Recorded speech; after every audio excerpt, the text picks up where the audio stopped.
হাইরে ভাই, কি হতে চললো।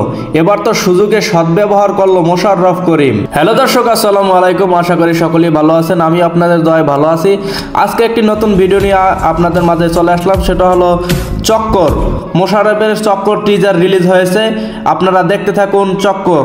হায়রে ভাই, সবাই যখন বরবাদ নিয়ে মাতামাতি, তখন চক্কর নিয়ে হাজির হলো সবার নেতা মোশাররফ করিম। এই চক্করের শুরু আছে কিন্তু শেষ নেই। এই চক্কর আজব চক্কর। চক্কর সিনেমায় মোশাররফ করিমকে দেখা যাবে ডিবির লোক হিসেবে। বিভিন্ন ক্রাইম নিয়েই সে লড়বে।